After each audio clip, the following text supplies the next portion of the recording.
So morning everyone, today is day 54 but stage 55. These numbers, I can't keep them in my head, it's going to get more and more difficult, we just had to check. I'm here with Rob, who's come out to join me from Engelshartsel. Engelshartsel, yes. He says it better than me. I couldn't even type it yesterday, it's hours trying to type. And beautiful here, we're just about to cross over here. I think we've got about, less than a couple of Ks left of Austria. Going to head across the border into Germany. That'll be 7 countries done out of the 8. 1 to go. It happens to be one of the biggest. But I'm up, I'm moving. Had a little moment when I was walking down the steps from the 4th floor because there's no lift in the hotel, where my calf made a funny little twinge, but I think it might have just been a little bit of early morning cramp or something, and hopefully that's going to ease off. Rob, I think, is going to take me. We're going all the way? No, sure. He's coming all the way with me. Fantastic to have company again. And just looking forward, it looks like it's going to be a nice day, going to get a little bit hot towards the end, so we'll take it nice and easy. We'll go and see what the road has to offer when we go to Germany, so we better go and get running.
So we're back to the main town square and by the town hall here in Passau.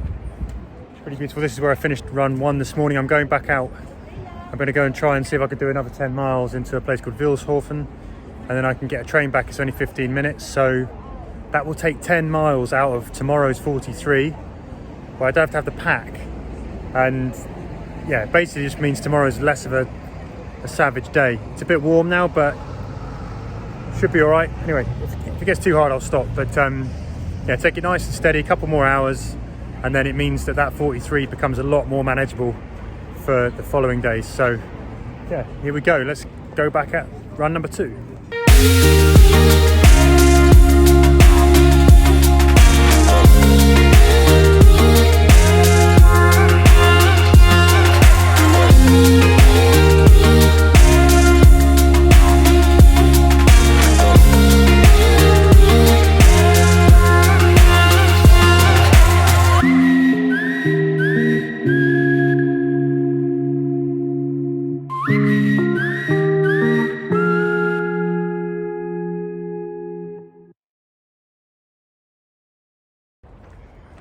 So today's double run I wanted to dedicate to my nephew Darcy, who a couple of days ago he called me. He doesn't really phone me very often, but he called me. And he called me to see how I was and to tell me that he thought what I was doing was amazing, that he was proud of me, and to offer his support. He's coming out with the family tomorrow, and he just wanted to give me a little pep talk and wish me luck. And Darcy has been trying to get fit himself, and he said that what I've been doing out here has inspired him to maybe give that a bit more of a crack, and he's been up and out and running. And yesterday he messaged me and said that he did his, well, not his first, but he did a 10k which is long for Darcy, to be honest, because he's only just sort of really started running. He plays football, but you know, I think he'd be the first to admit that running isn't really his favourite part of that. Pretty much how I was when I was his age.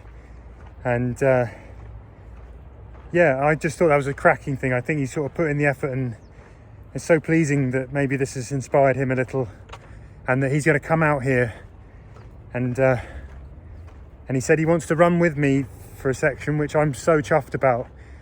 And there's a reason, really. Like, Darcy, from the age of about 6, even younger, he's been coming to my runs with my sister, and often Darcy would be waiting at the aid stations, and he'd come back and he'd run. As soon as he was up big enough to run, he'd run the last 100 meters into the aid stations. I think only my second 100k race, he was at the end waiting with me, and he raced me to the finish line. I was absolutely broken. He raced me to the finish line. He beat me. Took all the accolades from all the people who were watching. And so, you know, and having Darcy at all those aid stations dragged me through those early ultras, gave me the inspiration. I always look forward to getting to the points to see his face and to run with him. It was a real draw, you know, a real kind of motivation during those kind of hard early ultra runs that, again, I go back to this, without those, there's no way I'm here doing this. So Darcy, I just wanted to say, you know, keep working on your fitness. If you just get through this first bit, the hardest part is getting started. You've done that. Now just go slow, build up some consistency, and all the happiness is on the other side of that little bit of struggle that you'll find. And I think if you can fall in love with running, it's something that you'll enjoy for the rest of your life. So I hope that I could be a part of that. I hope when you come out here for the next week that me and you can find a little more of that run together, and hopefully I'll show you that it's not all miserable struggle. But yeah, Darcy, this one's for you, mate. So day 55 is done, and today was an interesting one. Ended up being not just one run, but 2 runs. The first run was about 17.5 miles. It took me from Engels Hartzell up to Passau. I was accompanied by Rob. It was an absolutely brilliant company. Lives in a local town in between those 2 locations, and he ran with me the whole 17.5 miles. And then after that, I basically sort of had some food and chilled out for a couple of hours. I met Paul and Leela, who were cycle tourists that I'd met back in Serbia, and we bumped into each other a couple of times very quickly before they went off. They're on their way on a train to Donaueschingen before they're going to go to the Schwarzwald. And yeah, it was really nice to see them again. And then I came into my accommodation, sorted out my room, and I decided, because I'd only done 17.5 miles and it was still fairly early, about midday by that point, that because I've got a 43 miler on paper tomorrow, that I would go and eat some of the miles today, get ahead basically, essentially, or take a chunk out of that big 43 miler, so I didn't have to do that tomorrow. It also meant I could leave the pack here in the room and go out and run, because we're in a place where it's a little bit easier to get back. There's infrastructure, so, you know, Passau, there's buses and trains and whatnot to get back. So I thought that was a good idea. And it was actually. The only problem with it was that I ran about 3-4 miles, and my route was taking me over a bridge, and then I was going to be heading, you know, along the river on the north side. Problem was that bridge is closed. It's having works done on it. So I ended up having to backtrack about a mile, I think, which meant I've gone like 2 miles basically out of my way. Starting to get hot. I ended up crossing over a bridge onto the other side. And then by the time I'd done all of that, it was quite sort of faffing, and it took a long time. I'd already been out for quite a while, and I only ended up running 8 miles in total, to a place where I knew I could get a bus back. And I think, you know, if you take off the 2, I think basically I've only sort of clawed maybe tops about 5 miles out of tomorrow's distance, and for what essentially ended up being, I think, like a 2.5-3 hour round trip mission with the bus ride and everything in it. Yeah, maybe it wasn't quite as fruitful as I would have hoped, but anyway, I tried. That was it. I tried, you know, and I've got a few miles. So, and also the other sort of benefit of this is that I've now made that mistake of the route over the bridge today, and I did it without the pack on, so I won't be doing that early in the morning. I will, however, have to get a bus from the bus station up to where I finished, which is I finished in the town, tiny little village in sort of in the middle of nowhere.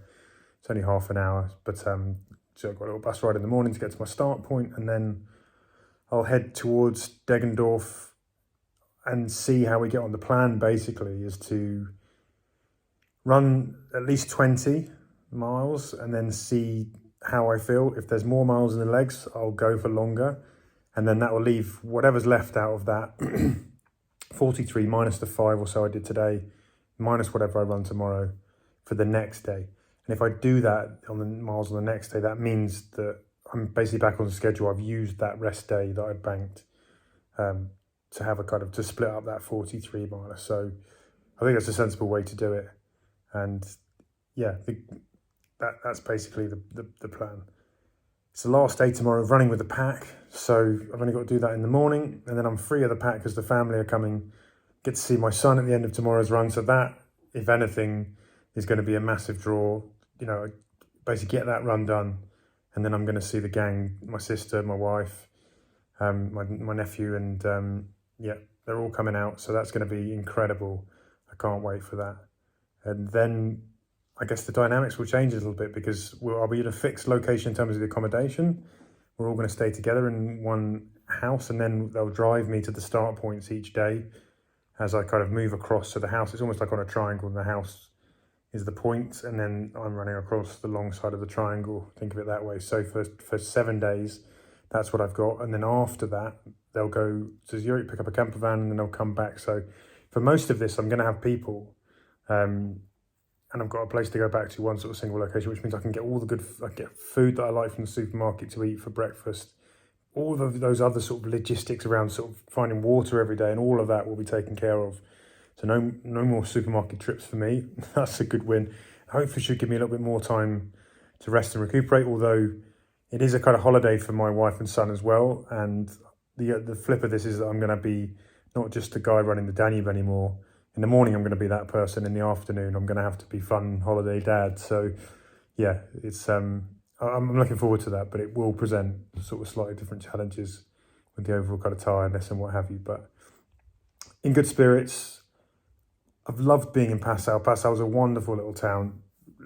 Really, really nice kind of old town, cobbled streets, restaurants spilling out. And that's been a really lovely way to kind of almost spend my last evening solo. And it set me up for tomorrow, basically. And looking forward to getting out there and hoping that Germany can serve up some nice routes just like Austria did. So fingers crossed, we're getting closer. It's time to go start eating bits of Germany. Until tomorrow, see you later.